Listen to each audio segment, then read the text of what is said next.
Okay, good morning, everyone. It's the first time I'm speaking from here. I feel very, very important from the podium. Well, thanks. First of all, I'm very grateful for being here, sharing music with you. And today it's a very special occasion because Mike, the music director, and I decided to do some duets. And I think that ties very well into, a part of the talk today about how not to be lonely and to come together in community. So what better way than just to do some shared music in duets? And we decided to go a little French this morning, since it seems like both of us are quite passionate about French music. We'll start with a piano duet by Debussy. It's 6 épigraphes antiques, so 6 epigraphes, ancient epigraphes, which was originally a piece for four hands on one piano, and he later transcribed for orchestra, but this was the original version. The second piece on the program is actually a piece for solo piano, which has been transcribed for organ and piano, the Rêverie, also by Debussy. And very beautifully how there is a dialogue created by the two. And we'll finish off with a piece that it is original for 4 pianos. It's the first movement of the Poulenc Sonata. You will see us doing some acrobatic things with our hand positioning, but fear not, there were no injuries in the process.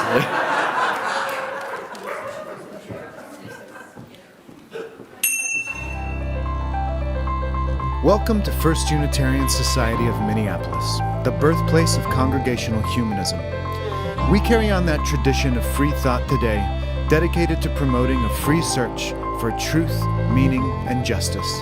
Our web address is firstunitarian.org. Thank you for joining us.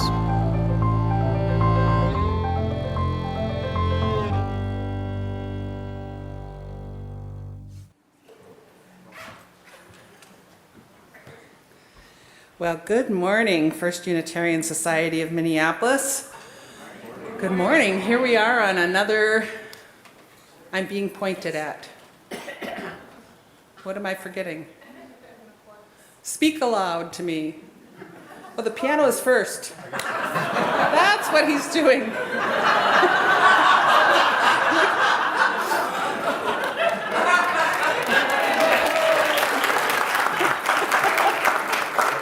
For it.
Good morning once again to this place where we are imperfect, we make mistakes, and we offer one another grace. It's a beautiful place.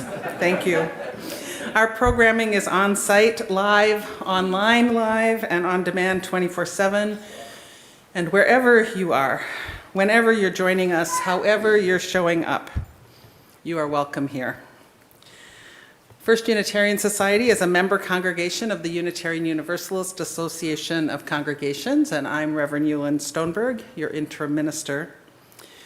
As we gather, we remind ourselves of the need to walk humbly upon this beautiful land, the traditional land of the Dakota Oyate, and in particular of the Wapatuka tribe, who still call this place home. May we live with awareness of and in gratitude for the myriad ways that they have continued to steward this land, even in the face of colonialism. It's ours to reciprocate by caring for the earth and all of her creatures. It's my pleasure to be part of this morning's assembly, made possible because of the joyful and capable participation of so many. This morning we have a guest speaker, Fish Stark, who is the executive director of the American Humanist Association, and that's a special treat for all of us. I'm going to tell you a little more about him a little later. And as usual, this morning's made possible by a wonderful staff, including Mike and Amos and Jacob, and also many, many volunteers, Claire and Paul and our media team and Martha.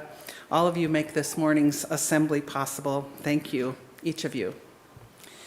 We have right here in this room a multi-generational space, which is on your right and behind many of you, but near the back of the room. We are an intentionally multi-generational community, and all ages are welcome and celebrated here in the Assembly Hall. And there's also programming going on right now for children and youth. They're downstairs a level, one level below us, as well as childcare, which is available down the hall to the left as you exit this space. So we're experimenting with a new thing, which is to offer a QR code that gets you to an order of service for assembly. We'll put that up on the screen now, and it's also on the live stream page of our website in our pre-assembly slideshow each week. And you know, we typically have maybe about 70 people who attend virtually each week, and so we want to warmly welcome them, especially all of you online, and to let you know you're loved. If you look at that camera on that post and wave at them, they can see you. So let's all say hello to the people who are with us online. We're so glad you're here. And now I invite you, wherever you are, including those online who can use the chat to say hello to one another, to take a moment to welcome the morning and to greet those around you.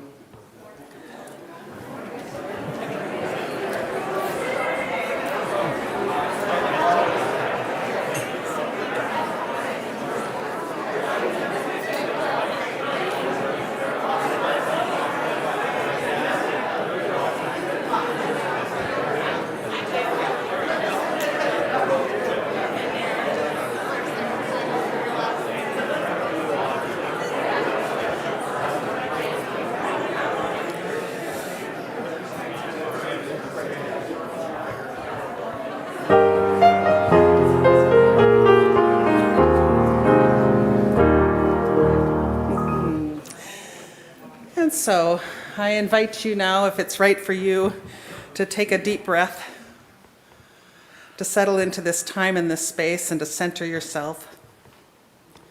Today's opening words, particularly suited to this month's theme of inclusion, were written by Rachel Rott. It's called Welcome Home. Welcome, you questioners, seekers of truth with a capital T, pilgrims longing for sanctuary, travelers needing harbor from the storm. Welcome, those who are holding on by a thread, determined breakers of the chains of loneliness and isolation. You pushed through your fear because something told you you deserve to belong. Welcome home. Welcome, those who braid ropes again and again. You've been there for our siblings who were just hanging on. You've given them a hand into community and told them they could rest here. Welcome, you who seek spiritual and religious community for your children and your grandchildren. You entrust your young people here, and we as a community commit to nurture and respect them. Welcome, children and youth. You give us the gift of your wisdom, your joy, your curiosity, and your trust that we will all and your trust that we will hold all of it safe. Welcome. Welcome home. How do we make this tender place wider? How do we stretch into a broader welcome, a radical generosity of the heart? Can we imagine ourselves the stewards and ushers, not only into this place, but into our circle of belonging? Can we commit and recommit to being accountable to one another as an anti-racist, anti-oppressive community that centers marginalized voices, that listens to those voices, especially when what they are saying is hard to hear? Can we be willing to change? When we break our agreements with one another, can we offer amends? Can we be humble and generous? There is grace enough here. There is in this place the possibility of healing, of repair, of making things right within ourselves, between us, and with the wider world. There is in this place possibility. Welcome home. Paul is coming to light our chalice, and those of you at home are encouraged to light a flame as well. Our chalice lighting words this morning were written by Krista Taves, and they're in responsive form. So please join me in reading what's on the screen and where it says congregation. Whether you have come here with heart full or heart empty, with spirits high or low, rested or tired, hopeful or despairing, whether we have come here out of habit, conviction, loneliness, or curiosity, you belong here because you are here, and all that you have and all that you are is welcome here. This morning, we are together, the heartbeat of this congregation. With these words, our chalice is lit, and so now let's speak our congregational covenant together. Love is the spirit of this place, and service its law. This is our great covenant, to dwell together in peace, to seek the truth in love, and to help one another. And so let's sing. This great song by Carole King is in and of itself something of a cure for loneliness, reminding all of us that we can be all that for each other. So please stand as you are willing and able to sing. You've got a friend. Oh,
First Unitarian Society is a congregational humanist community.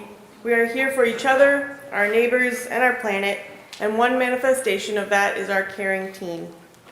If at any time there's something happening in your life that you'd like to share with our team or with this community, please send a note to joysandconcerns@firstunitarian.org. You can also do this using the contact form on our website. After the assembly, you're invited to stop by the card basket downstairs to send a note to folks who are unable to attend assembly or people we mention in Joys and Concerns.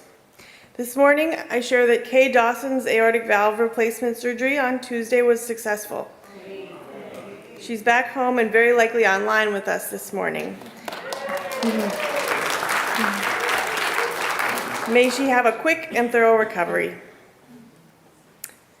That we may stay in touch with our own humanity, remember those who are suffering, in particular today, all those whose lives are being disrupted and put into danger by changing policies and executive orders, and to remember as well the joys, sorrows, and milestones in our lives, in the lives of those we love, and in the lives of all beings everywhere. May all be safe, happy, and well.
Fish Stark is an organizer, an educator, a social entrepreneur, and a lifelong humanist. Fish has spent his career turning big ideas into bold action in service of belonging. Did I forget again? No, it's after this. I had it right this time.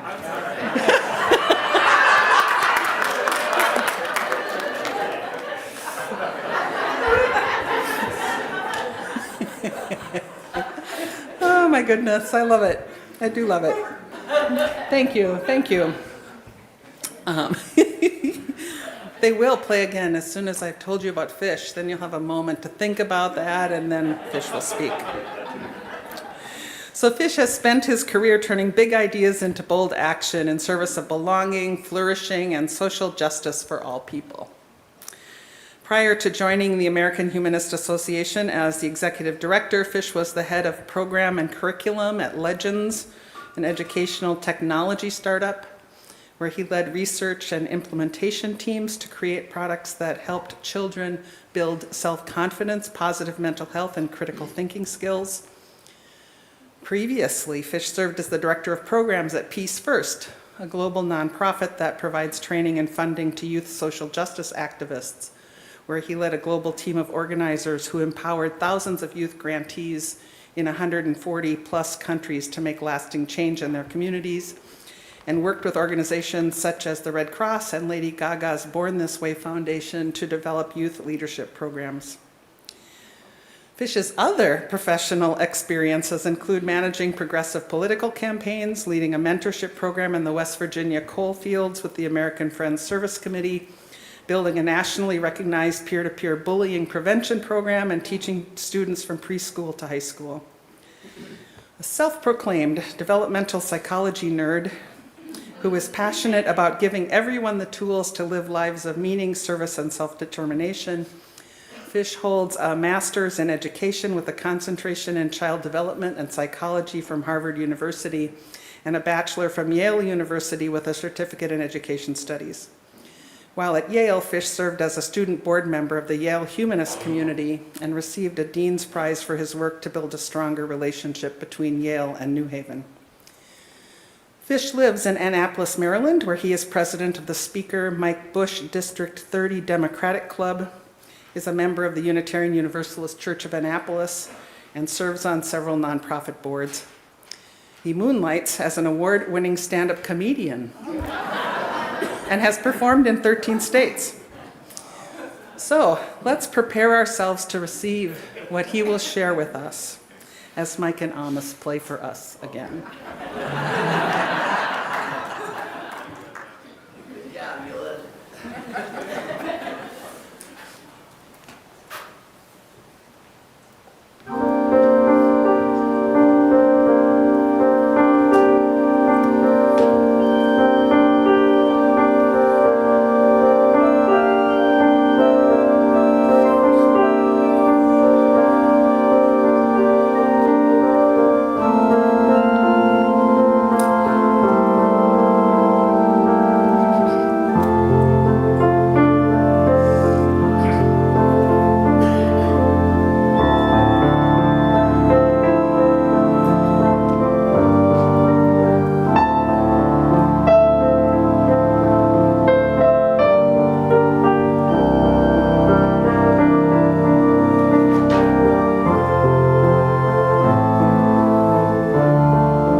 Good morning.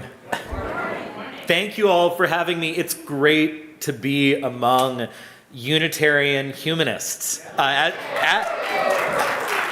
a Unitarian Universalist secular humanist, I feel like I live in the middle of the world's most beautiful Venn diagram. Vice President Vance says that agnostics and atheists can't have a value system, but joke's on him because I have like 2.5.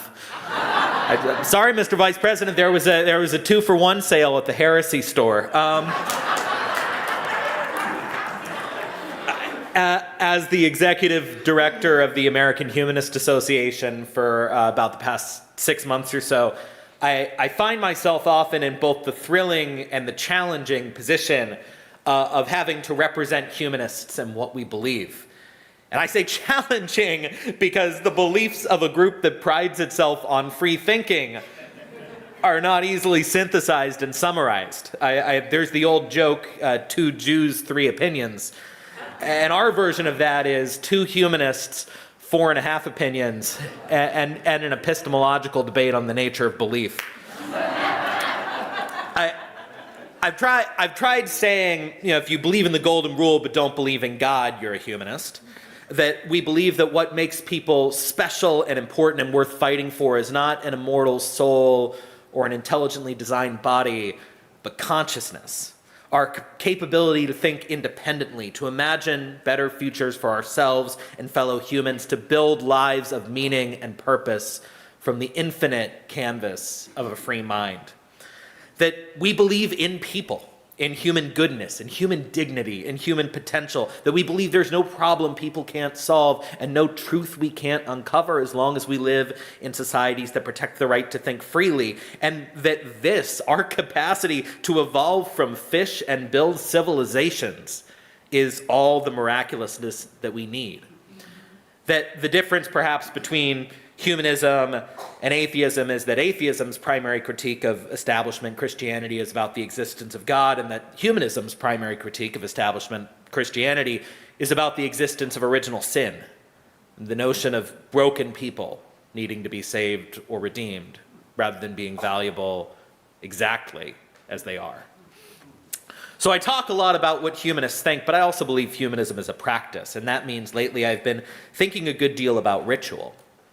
Because I believe people curious about humanism would rather hear what humanism calls us to do rather than what humanists think. They say faith without works is dead and faithlessness without works is just arguing on Twitter.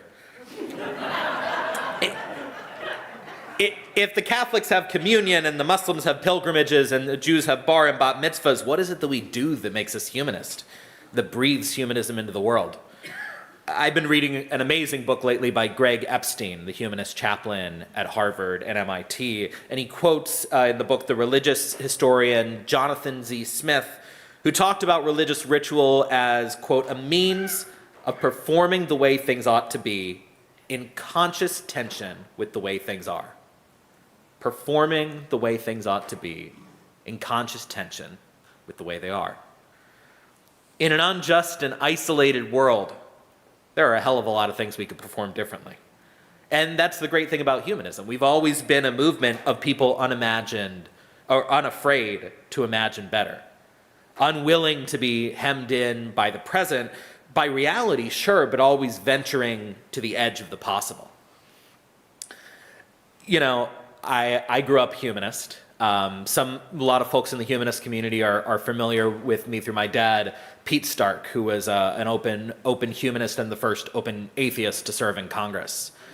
And it was through those values that I learned in my family that I ended up embarking on a career in what I call applied humanism, which others might call education. I did my academic tours of duty at Yale and Harvard studying child psychology, but specifically the work of the humanistic psychologists, and how we come to develop our moral and ethical beliefs, and how those beliefs give us a sense of purpose and well-being. As Vonnegut says, we are only healthy to the extent that our ideas are humane. And I've spent my career since then asking the question, how do we build solutions to help people feel like they belong and that they matter? So I've spent the last decade, as Reverend Euland said, building bullying prevention programs and school climate programs that have helped kids feel safe in school, and service learning programs that give young people a sense of belonging and meaning in their community, a secular version of the Boy and Girl Scouts, where kids who didn't feel at home anywhere else found a group that welcomed them in. Because we talk a lot in the world of education and human capital about unleashing potential, about a world where everyone is equipped to be their best self. And we often talk about it as a function of skills and attitudes. That if we just teach people the right ways to do things, they'll flourish. But what we know, what the humanistic psychologists from Dewey to Maslow have taught us, is that we only reach true wellness and true flourishing and true potential when we feel connected to others, when we feel a sense of meaning and purpose and value in our community. That's the building block. I wonder sometimes if this is the practice of humanism. The recognition of the right of all people to matter and belong as an extension of their inherent value. And the active choice to welcome and include, to help others see the humanity in themselves and the common humanity between all of us. I think about the feeling of falling in love. My fiance is an agnostic Jew, and I'm a Unitarian secular humanist, which is what we call an interfaithless marriage. She has enthusiastically embraced Unitarianism, although she hates the word church, and still sometimes calls us the island of misfit goys.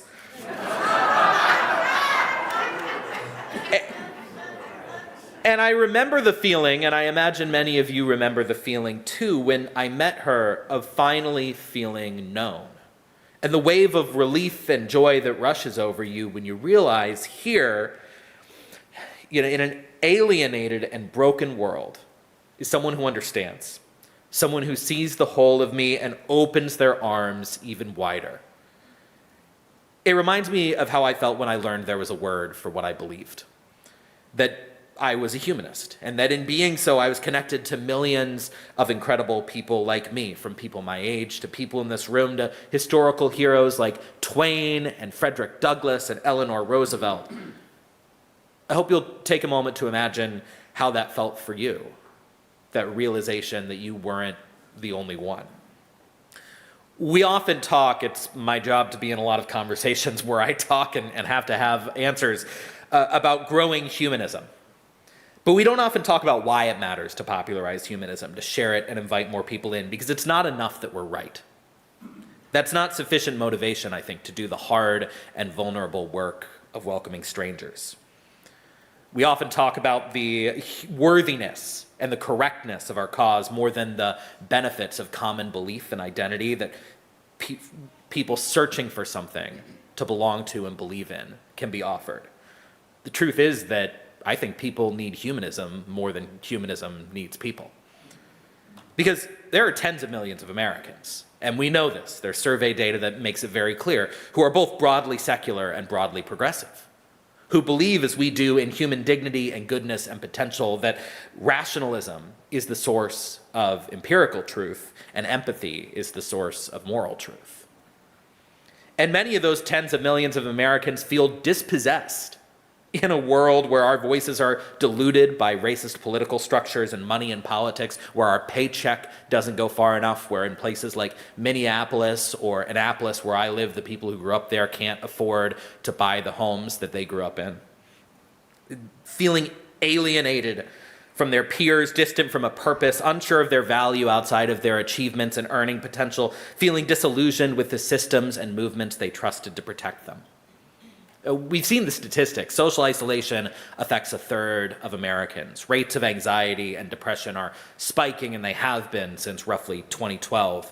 The driving cause of mental health issues among young people are a lack of purpose and direction. Surgeon General Vivek Murthy, who we suspect is a humanist, has called loneliness an epidemic. Vonnegut says that the most daring thing to do is to create stable communities in which the disease of loneliness can be cured. And if it's a disease, the antidotes are known. We know from the research of Dr. Kristen Neff at UT Austin about the power of common humanity, as she calls it, to create well-being. That simply knowing that there are things that connect you to other people, that you are not alone in your ideas and experiences, helps you feel valued and worthy. We know from Carl Rogers, one of the forefathers of humanistic psychology, that one of the most important things for someone's confidence is a stable self-concept, a set of core beliefs and community that you feel connected to, a greater why that allows us to experience the thrill and agency of acting with self-integrity, living lives in line with our beliefs and our community. We have to know what those things are first. In other words, if there are tens of millions of untapped humanists who are struggling because they don't know where they belong, what they believe, where they're welcome, then this is not just an opportunity to grow the humanist movement, but an opportunity to heal some of the deep brokenness in America, which feels like a tinderbox of alienation, a place where people increasingly feel their value to others is conditional and are putting up defenses accordingly. as humanists, we're pragmatic, we're materialist. So it occurs to me that I've gone on about as long as I should in talking about why we have an incredible opportunity and obligation to welcome new people in and talk a little more about how. To go back to Jonathan Smith's idea of ritual, what can we do to perform the way things ought to be, a world where people belong and are valued in conscious tension to the way things are? What could we do to make humanism feel like the opposite of loneliness? To extend that act of love, which I understand we're centering lately as Unitarians, of welcoming people into a common identity. One thing is to recognize that people feel valued and curious when they see people fighting for them. And as humanists, we're no strangers to political action, especially in times like these, where the values that we care about are being threatened. We are the movement of revolutionaries like Gloria Steinem and Thomas Paine and Jamie Raskin and Emma Goldman, who once brilliantly said, "We have only as much liberty as we have the intelligence to want and the courage to take." We have to publicly connect our social and political action to our humanist beliefs, and rather than treating those beliefs as self-evident, to explain the humanist principles and the reasoning that underlie our passion, so that people don't just understand what humanists think, but why they think it, that can build mental models for themselves of what it means to think humanistically. Humanists love talking, but we do a lot of our talking to each other. And I'm convinced that this is a time for us to embrace every tool at our disposal, to talk broadly about humanism, not with the intent of convincing people who disagree with us, but reminding the people who already agree with us that they have a home, to give people the gift of an identity, what we've all experienced, of feeling for the first time that there is a word for what you believe, that our counterculture of reason and empathy in an unreasonable and uncaring world connects us to millions of strangers through bonds of shared beliefs and shared respect. To do that, we're going to have to do more to talk to people, not on our terms, but on theirs. We have to resist the temptation and the sugar high of using our favorite proprietary terms and talk about people's aspirations and values and wounds in their language. In particular, we need to do much more to talk about what we do believe, I'm convinced, than what we don't believe, especially because of the 30% of Americans who are secular. Half are agnostic, not driven by a belief in the supernatural, but not comfortable committing to non-belief as a first principle. When I was working in the tech startup world, we were building apps to help children build positive mental health before they entered middle school, where now over 50% of kids experience some form of anxiety or depression in their teen years. We were building an app like Duolingo that children and their parents could use together every night to help build the basic skills of mental wellness and resilience. And we weren't getting very far. We especially, frankly, weren't getting very far because we were struggling to attract customers who were of color from immigrant communities. And we realized that part of the problem was the language we were using. We were talking about the term that I had been taught for this work at Harvard and Yale, which was social emotional learning. And we were realizing that that language felt distinctly academic and disconnected from the aspirations that people, and especially people of communities of color, had for their children. It wasn't that they disagreed with what we were offering, but when we tried to explain it to them, we sounded like a foreign agent. And, so we did the work of not just sitting in people with conversation, but gathering the data about how people, when they were asked to talk about it themselves, framed what they wanted and hoped for their children. And we realized that people talked about this sense of wellness and resilience, not using words like, emotional wellness or social emotional learning, but confidence. When we started using the word confidence, we saw an incredible growth and excitement about what we were offering. It reminded me of the power of stepping out of the comfort of language that is familiar into the transcendence of language that truly connects. That this too, understanding the language people use to talk about shared values, even if it's not the language we recognize, is an act of recognizing humanity. Quinta Brunson, the humanist and creator of my favorite TV show, Abbott Elementary, which I encourage y'all to watch on Hulu, says, everyday people just trying their best is so moving to me. It makes me emotional when someone gets themselves out of bed and goes to work and makes a difference for a person who is having a hard day or just waves at a person. These are moments to me that are godlike. We need to be comfortable claiming everyday excellence and altruism as acts of humanism, pointing out to people that humanism is something they've already been doing rather than a hurdle that they have to clear. Perhaps they've been doing it all of their life. People are thinking and living humanistically without knowing it every day. Imagine being the person to point it out to them, to point out that people's everyday acts of kindness and justice, their simple embrace of reason and compassion, connects us to a living tradition of some of our nation's greatest thinkers and artists and leaders, an act of taking up the torch lit by people from Thomas Paine to Bill Nye the Science Guy. If there's one thing that I'm convinced of lately, it's that people need to see themselves, everybody needs to see themselves as a hero in the American story. And if there's one thing we believe as humanists, it's the capacity and the need for everyday heroes. That because we know that no one is coming to save us, and yet we're still here, that we have everything it takes to save ourselves. That if we embrace our agency and honor our ethical obligations, that everyone has the worthiness and the wherewithal within them to change the world.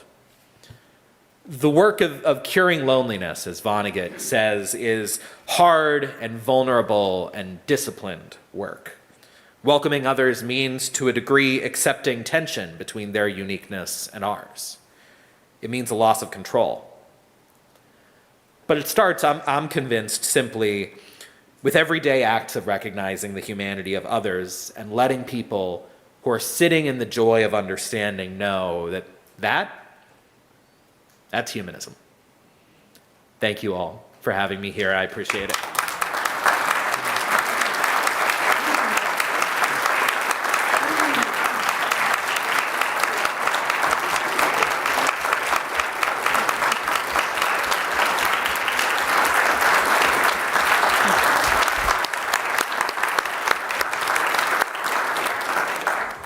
I think we have enough time for you just to say that all over again.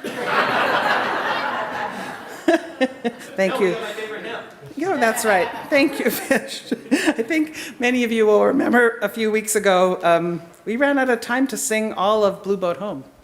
And that was really, there was almost mutiny among you. And so we're going to sing the whole thing today. It's such a beautiful song about sharing life, in this grand universe with companions and kindred souls. So please rise in body and or spirit to sing.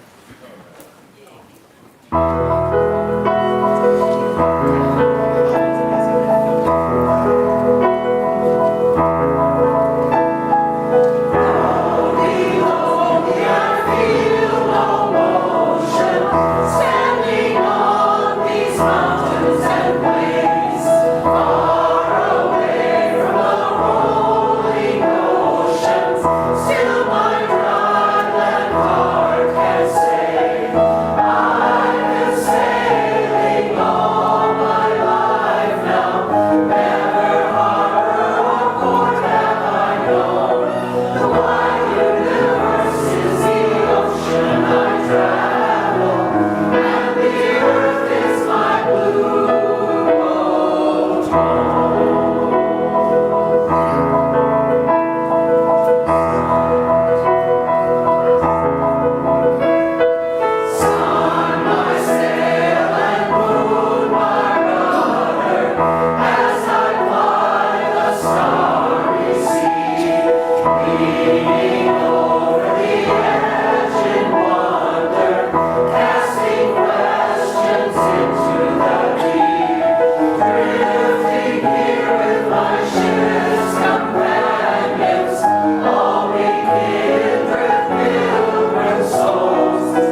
Me again?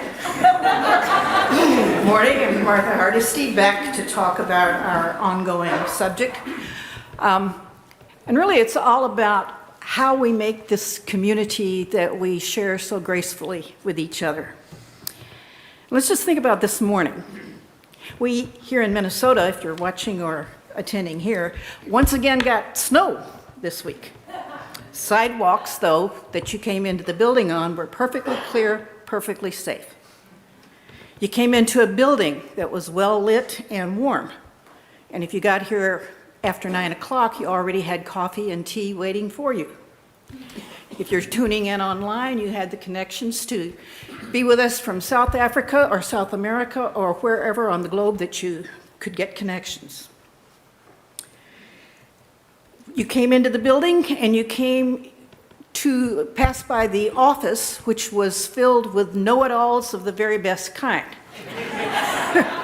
You could go into that office and find what you needed to know about our finances, about who, what, when, where. I'm not so much sure about the why, and for sure about the how much.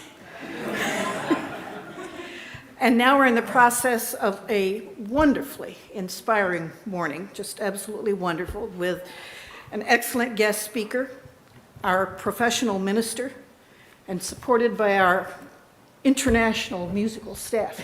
Merci bien de le Debussy, j'aime bien beaucoup. And then we're going to go downstairs to our mini meal, which is a relatively new addition to our community life and which has added so much that makes a difference in the way that we embrace our present and future together. So we come here for many reasons, and we're here because our forebears have donated time, energy, and finance. All of this takes money and energy to create this community. I'm happy to report that after 2 weeks of pledging, we've reached the number of pledged units that's about a third of last year's total. So we have started. We're making progress, but we're not there yet. Again, I'm sure you have this on your bulletin board in the to-do list, or you've marked it on your computer, but this is our pledge form, and our finance committee really needs this information to be able to make our budgeting and plans for the next year. If you're interested, again, you received in your handout and packet pie charts, or can I say pie? Feels better when I say pie.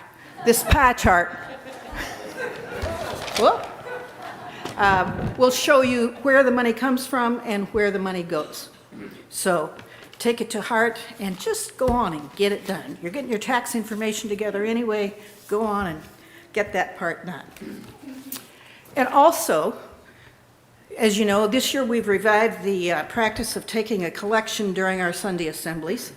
So as the baskets are passed, there's Suzanne with one of them at least, and Jenna with the other. You are invited to give generously and joyfully as you're willing and able. You can also use the QR code that is indeed on the screen, and that will take you to our online giving form. You can also stop by that wonderful office or mail in your donation. And please feel free to ask any of us about life at First Unitarian Society.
And now we have a few important announcements, beginning with something from Scott Eller.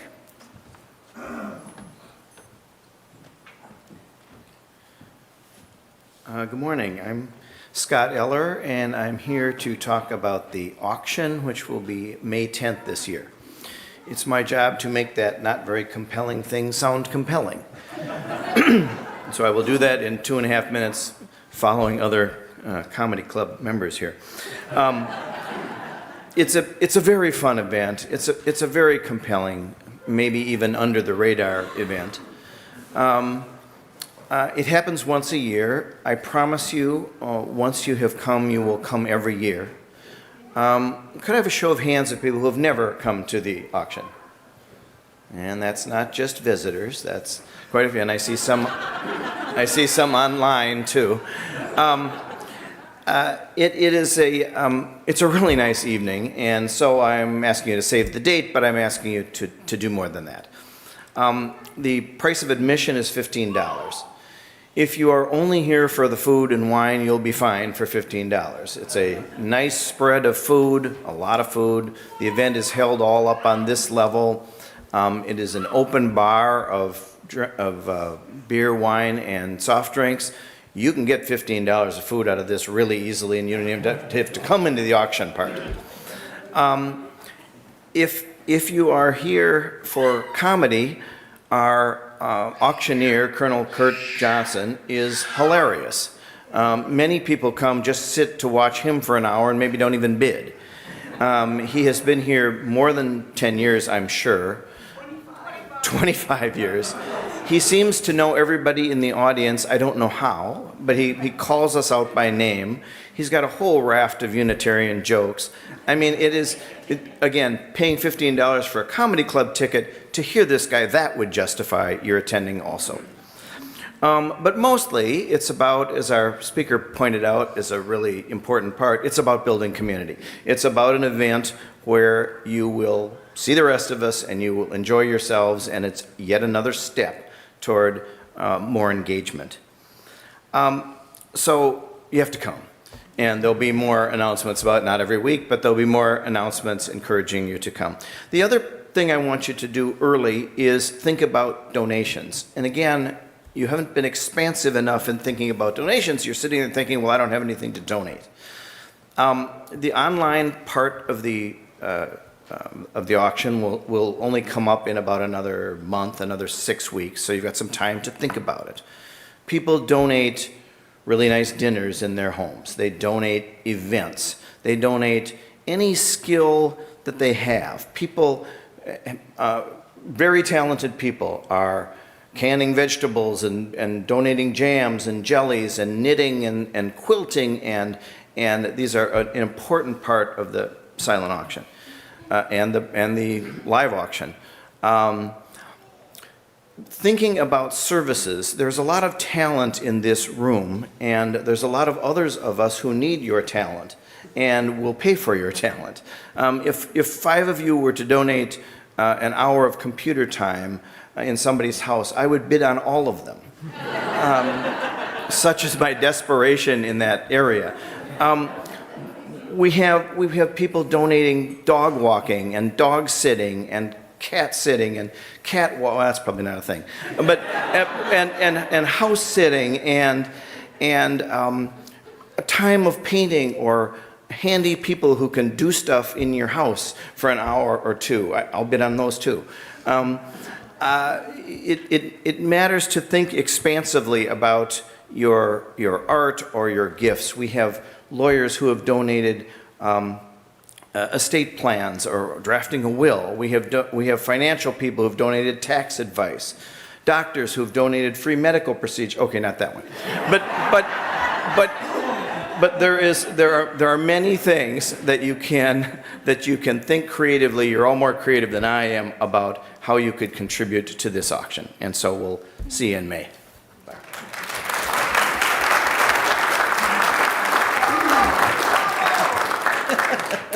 Thank you, Scott. A few more things.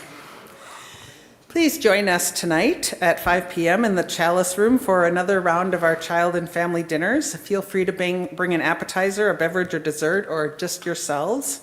All children and families are welcome, including non-FUS folks, if you'd like to bring a friend, and we can't wait to see you there. Next Sunday, the Ethical Explorers will join the congregation upstairs for our monthly intergenerational assembly. And in addition to facilitating key segments of the assembly, E² emissaries will have the chance to share projects they've created inspired by this month's themes of inclusion and responsibility.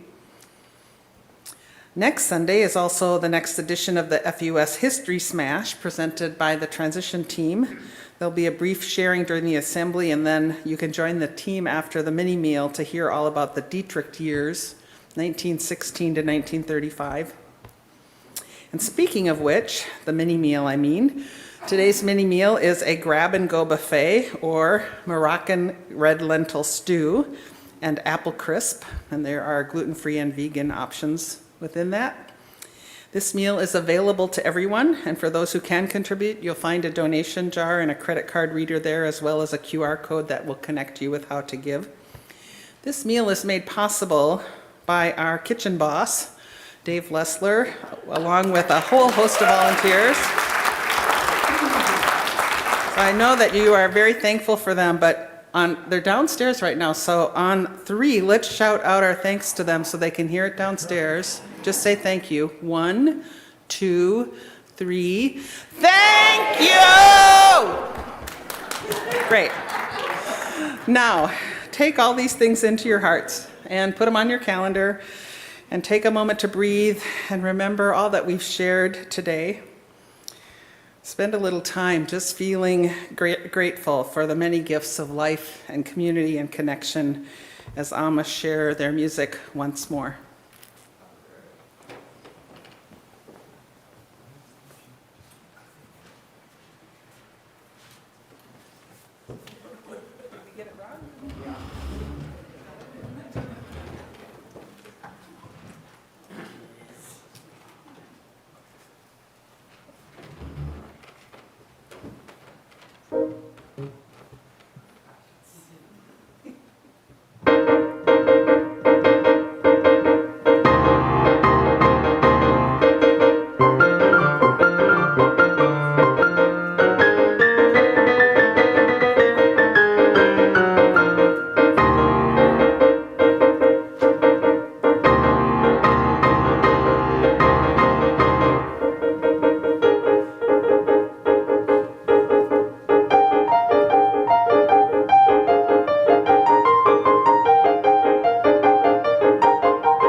And now, let's wrap up our time together in this space by extinguishing our chalice. Please join Paul and me in speaking the words on the screen. We extinguish this flame but not the light of truth, the warmth of community, or the fire of commitment. All these we carry in our hearts and minds until we are together again. And now, as we go forward into this frightening, exhilarating, confusing, miraculous world, may we offer our comfort to the afflicted, our love to those who are lonely, and our wish for all to be safe. So go out into the world, be fearless, ask questions, hold on to what is good, and do what makes you come alive. So may it be.